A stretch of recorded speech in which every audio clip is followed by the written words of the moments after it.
Ici, là, cette action symbolise tout ce que, ou tout le chemin qu'il faudra pour que Kylian Mbappé puisse faire briller le Real.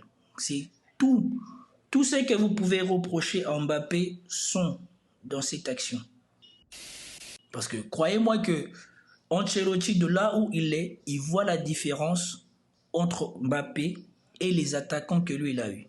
Je vous rappelle que Ancelotti est celui qui a entraîné Shevchenko. Aujourd'hui, il y a beaucoup de jeunes qui ne savent pas c'est quoi Shevchenko, mais tapez sur YouTube, regardez Shevchenko et vous allez voir c'était quoi le calibre. Chers amis du Real Madrid, bonjour. Alors, pour cette vidéo où on va commenter le dernier match du Real Madrid, Real Sociedad Real Madrid, victoire de Madrid 2-0, j'ai envie d'appeler ce décryptage l'arbre qui cache la forêt. Pourquoi je dis l'arbre qui cache la forêt? Parce qu'il y a plein de choses qui n'allaient pas dans ce match, mais le Real Madrid, au score, a gagné 2-0. Et surtout, l'une des choses qui m'a le plus fait rire, c'est que si vous regardez le highlight ou le résumé du match que le Real Madrid a retenu sur son YouTube, vous croirez que le Real Madrid a dominé tout le match. Mais si vous regardez le highlight de ESPN, celle que je regardais, vous vous rendez compte que le match aurait pu être tout à fait autre chose. Et surtout, on aurait pu voir aujourd'hui le Real sévèrement critiqué ou les choix d'Ancelotti être sévèrement remis en cause si seulement le Real Sociedad avait des attaquants dignes de ce nom. Commentez, likez, partagez pour soutenir la chaîne. Sans plus tarder, nous passons à la vidéo. Attendez une minute. Je n'ai pas la composition du match avant que ça commence. Donc, une fois de plus, on a une nouvelle équipe.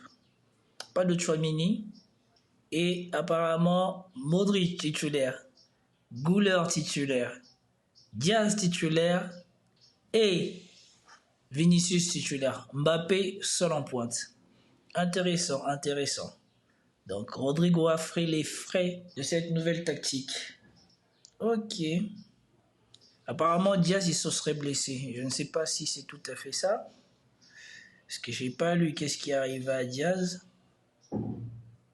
Statistique intéressante. 6 passes réussies dans le dernier tiers.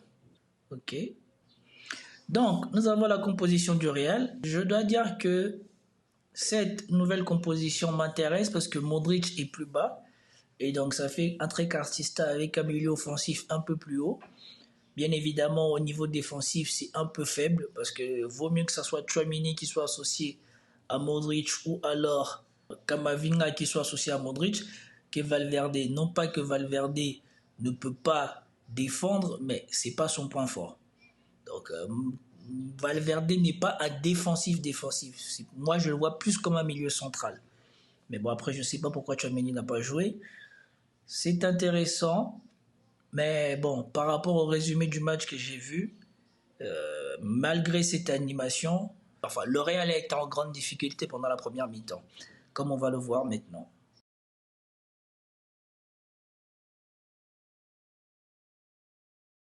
Dans l'action qui vient de passer, une fois de plus, vous voyez que Mbappé n'est pas dans l'axe. Je pense que ça va prendre un certain nombre de temps pour que Mbappé rentre dans son rôle d'attaquant de pointe. Il ne comprend pas que maintenant, il est le finisseur de l'équipe. Il n'est plus celui qui fait le jeu. Et je pense que ça prend du temps à venir. Et voilà pourquoi j'ai appelé cette vidéo l'arbre qui cache la forêt.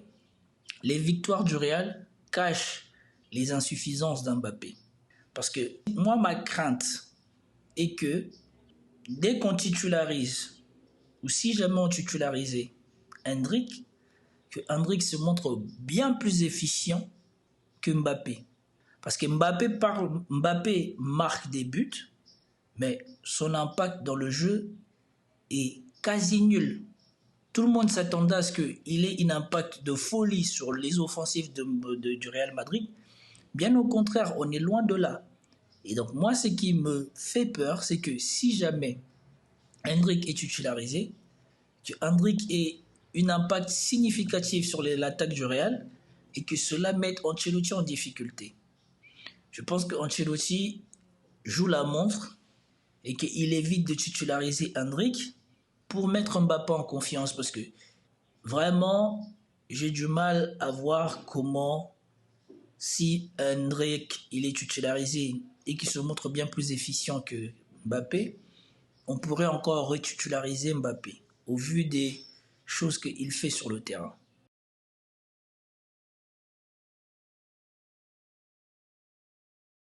Et ici encore, on voit encore le palier qui manque à Mbappé.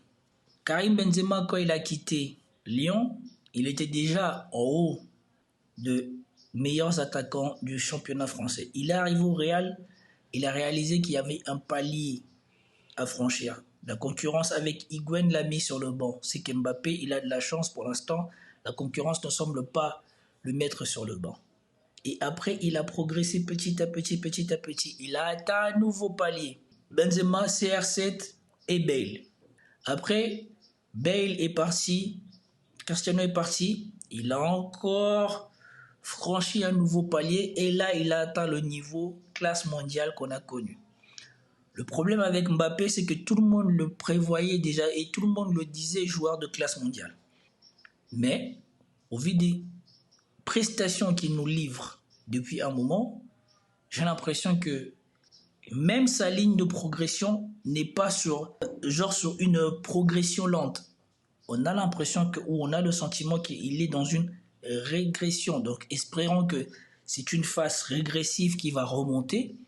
Parce que concrètement, vraiment, même dans ses frappes et tout ça, on sent que c'est forcé, c'est pas placé, il n'y a pas de vis, il n'y a pas la vista.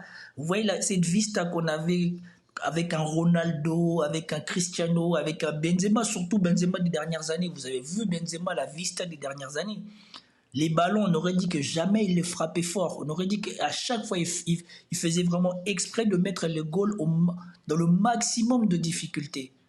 Et Mbappé semble très loin de ça, alors qu'il est normalement, vu ses caractères physiques, il devrait être à l'apogée de sa carrière, ou en tout cas vers l'apogée de sa carrière, parce qu'il est aux alentours de 27 ans, je crois, maintenant.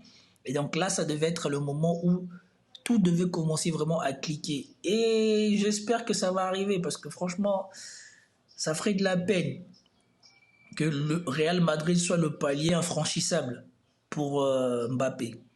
En même temps, ça ne serait pas surprenant puisque ça a été un palier infranchissable pour Hazard.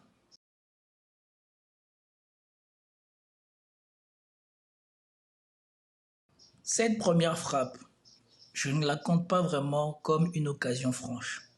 C'est une bonne frappe, même si dans le ralenti, vous verrez que le joueur, il ne maîtrise pas vraiment sa technique de frappe quand il le frappe. Il le frappe parce que voilà, il est proche de la surface et que la balle est là et qu'il tâte son chance.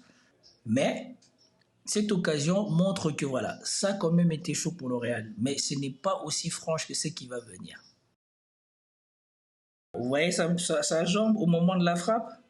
Sa jambe au moment de la frappe, c'est pas du tout coordonné. C'est pas, il le frappe vraiment du bout du pied, pas comme il devait le frapper, pas comme le pied devrait frapper la balle.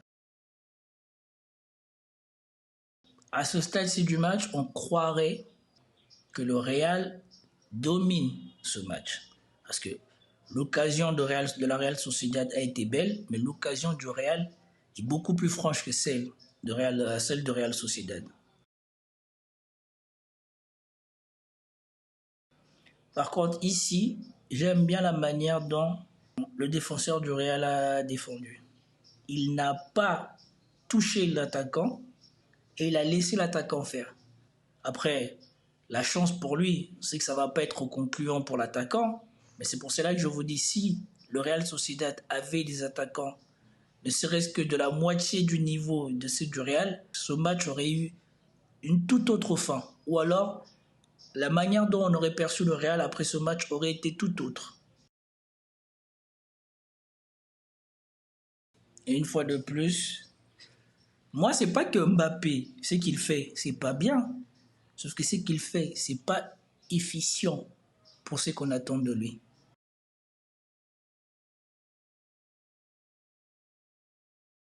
On n'attend plus de lui qu'il soit là à virevolter comme Cristiano à l'époque du Manchester, à l'époque de Manchester, allez, Comme Cristiano quand il arrive à Manchester, on attend de lui qu'il soit efficace, qu'il fasse marquer des buts.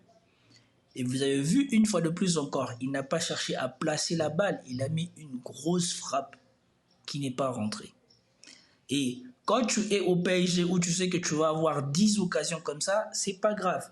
Mais quand tu es au Real Madrid où tu sais que voilà, quand tu as cette occasion-là, il faut absolument la mettre, c'est plus la même chose.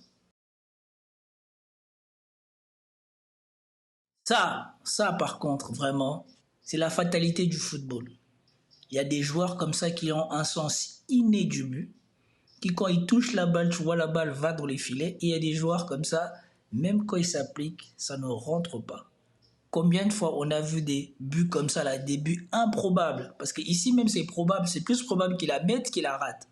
Mais combien de fois on a vu Trezeguet, Inzaghi, des choses qu'on ne voit plus dans le foot, mettre des buts comme ça. C'est pour cela que le foot a régressé, même s'il y a plein d'enfants aujourd'hui qui pensent que Cristiano et Messi, c'est ce que le football a fait de mieux en termes d'émotion. Non. Avant dans le foot, il y en avait pour tout le monde. Il y avait des mecs que tu ne voyais pas, comme Mbappé là, ou que vous voyez partout autour de la surface de la réparation. Non. Il y avait des mecs que tu ne voyais pas à l'extérieur de la surface de réparation tout le match, mais quand ils étaient dans le petit carré là, c'était des magiciens. Ils touchaient la balle d'une manière, tu voyais même la balle, elle allait au ralenti, mais elle finissait au fond du filet. Et ça, c'est ce qui manque dans le football d'aujourd'hui. Et oui, comme je disais, la fatalité du football. La fatalité du football. Occasion franche de l'autre côté, ça ne rentre pas, ça touche le poteau en faveur du Real Madrid. Maintenant, occasion non franche de ce côté, le mec, pas les réflexes, pas l'intelligence de je suis un défenseur, on est dans la surface, pas le sens du sacrifice à la John Terry, je mets ma tête pour que la balle ressorte. Non, le mec il cache son visage. Voilà, c'est ça. Quand je vous dis que le foot, la conscience a régressé, le niveau de foot, le niveau d'engagement, le niveau de passion a régressé, c'est ça. Quand vous regardez des matchs des anciens défenseurs, ceux qui avaient dédié leur vie à défendre, et bien vous ne les voyez pas. Ou même aujourd'hui, quand vous voyez ceux qui savent encore défendre, vous ne les voyez pas faire ce genre de choses pendant un match. Genre, mettre les mains, avoir peur de la balle, non. Ça aurait été un mec à la John Terry ou à la Paul Scholes ou des gens qui étaient vraiment venus là pour gagner, se sacrifier pour l'équipe, ils auraient mis leur tête quitte à tomber KO après. La cruauté du foot, la cruauté du Real Madrid surtout. Le Real Madrid, je pense que par leur aura, par tout ce qu'ils ont accompli, semble avoir un effet psychologique sur les gens qui jouent contre eux. Les gens qui jouent contre eux veulent toujours en faire trop. Et c'est peut-être une pression supplémentaire qui profite au Real.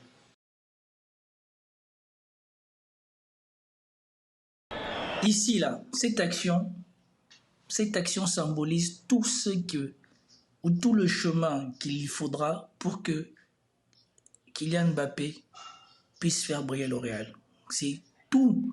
Tout ce que vous pouvez reprocher à Mbappé sont dans cette action. Alors que l'action commence bien loin. Regardez où l'action commence. Il est positionné en milieu offensif. Vinicius est devant, Rodrigo est devant. Mais le plus important, c'est pas ça. En regardant cette action, souvenez-vous de Benzema et des déplacements de Benzema et la vitesse à laquelle il se repositionnait dans la surface de réparation. Et regardez Kylian Mbappé, le retard qu'il a à la fin quand Vinicius fait la passe. Et là, vous avez toute la symbolique de toute la dérive qu'il y a dans le football. Là, vous voyez Kylian Mbappé, c'est un joueur qui, dès que son talent a été confirmé, sans doute probablement, les entraîneurs, son entourage, plus personne ne l'a fait travailler pour le faire progresser, pour avoir les qualités d'un grand attaquant ou d'un grand finisseur. Et qu'on lui a laissé une liberté aujourd'hui qui lui porte préjudice. Parce que son instinct, la manière dont il va faire tout le reste, montre l'écart qu'il y a entre des attaquants comme R9, comme Van Nistelrooy, comme Benzema, même comme Haaland et lui. Donc Kylian Mbappé, là vous avez tous les dérives du football moderne faits ou condensés en une seule action. Tous les joueurs de foot maintenant, dès qu'ils ont un peu de talent, dans certains pays, on en fait des superstars, donc on ne peut plus les encadrer, donc on ne peut plus leur montrer c'est quoi être un réel attaquant, être un réel finisseur. Et donc on se dit, oui, bon, il est plus fort que la moyenne ou il est plus fort que les autres, donc on va pas l'embêter à l'apprendre quoi que ce soit. Là, vous voyez toutes les insuffisances de Kylian Mbappé et toutes les insuffisances de tout ce qui a été fait autour de lui. Parce que croyez-moi que Ancelotti, de là où il est, il voit la différence entre Mbappé et les attaquants que lui, il a eu. Je vous rappelle que Ancelotti est celui qui a entraîné Shevchenko. Aujourd'hui, il y a beaucoup de jeunes qui ne savent pas c'est quoi Shevchenko, mais tapez sur YouTube, regardez Shevchenko et vous allez voir c'était quoi le calibre de Shevchenko. L'un des rares attaquants qui a peut-être réussi à tenir la différence avec R9. Et quand vous êtes quelqu'un qui a eu un attaquant comme Shevchenko, comme Filippo Inzaghi et les autres, et que vous voyez ce que Benzema il fait sur le terrain, vous comprenez bien que Ancelotti est en train de protéger Mbappé. Que Mbappé il a des qualités, mais qu'Ancelotti a vu beaucoup mieux que Mbappé. Parce qu'Ancelotti, à l'époque où il entraînait Cheva, c'était l'époque où il y avait des attaquants de folie. Des attaquants de folie en Italie. Dans cette même époque-là, il y avait des mecs comme Zlatan, comme Adriano, comme, je ne sais plus encore s'ils étaient là, les Diviao, des attaquants de folie. Aujourd'hui, quand vous attendez parler de l'équipe d'Italie, il n'y a même pas un seul attaquant qui vous vient en tête. Mais à l'époque, quand vous attendez parler de l'équipe d'Italie, vous saviez qu'il y avait des attaquants redoutables. Adrian Motu, rien que pour ne citer qu'un autre. Adrian Motu, le Roumain. Regardez maintenant l'action. Regardez surtout la fin de l'action où Mbappé par rapport à l'action en elle-même. Regardez. Vinicius s'apprête à rentrer dans la surface. Regardez l'espace qu'il y a ici entre les défenseurs. Et regardez où Mbappé. Et surtout quand je mets des actions comme ça, souvenez-vous, quand on décortiquait les dernières actions de Benzema, les 2 dernières années au Real, le sens du but qu'il avait, le sens de la finition, l'anticipation, le sens de l'effort. Vous n'allez pas me dire que Mbappé peut moins répéter les efforts que Benzema.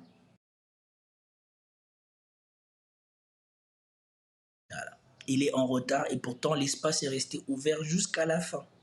Mais il est en retard. Et il rate la balle. Voilà. Ça, c'est des actions, quand tu défends, quand tu es professionnel, qu'on ne devrait pas voir. Venir finir par écraser la pied d'un attaquant à l'intérieur de la surface, ça montre encore le baisse de compréhension ou d'intelligence tactique des joueurs d'aujourd'hui. Le Real Madrid continue de gagner, mais Kylian Mbappé continue de ne pas être convaincant. C'est en dents de scie et c'est à peine dans la moyenne ce qu'il fait. Ça, c'est problématique.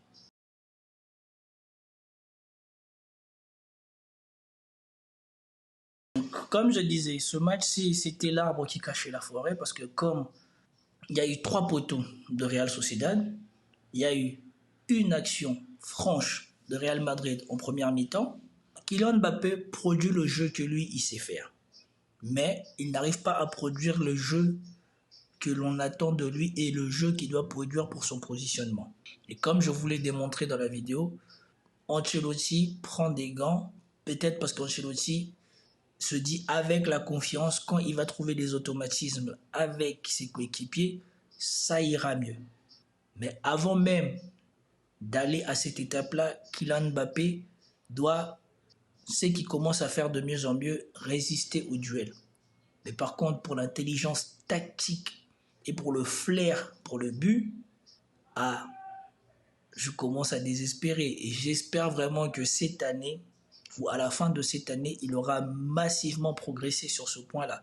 Parce que je ne pense pas, vu comment il joue, que cette année, il puisse égaler le niveau Ballon d'Or. Même s'il met le plus de buts en Liga, je ne pense pas que ce sera assez pour être un Ballon d'Or. Parce qu'on en est à quoi, un mois maintenant que presque que la compétition a recommencé et ses prestations ne sont pas du tout convaincantes. Donc, espérons que ça s'améliore avec le temps, mais vraiment, comme vous avez vu, cette victoire, c'est l'arbre qui cache la forêt. Le Real Madrid aurait pu prendre une fessée, parce que si les actions de Real Sociedad étaient concluantes, bah, qui sait comment le match se serait produit. Peut-être que le mot fessée est trop exagéré, mais qui sait comment le match se serait produit avec un Real mené au score et un attaquant qui n'arrive pas à concrétiser ou à être efficace devant. Donc, c'était tout pour cette vidéo. J'espère que vous avez apprécié. Si vous avez apprécié, commentez, likez, partagez. Je vous dis à plus tard. Peace out.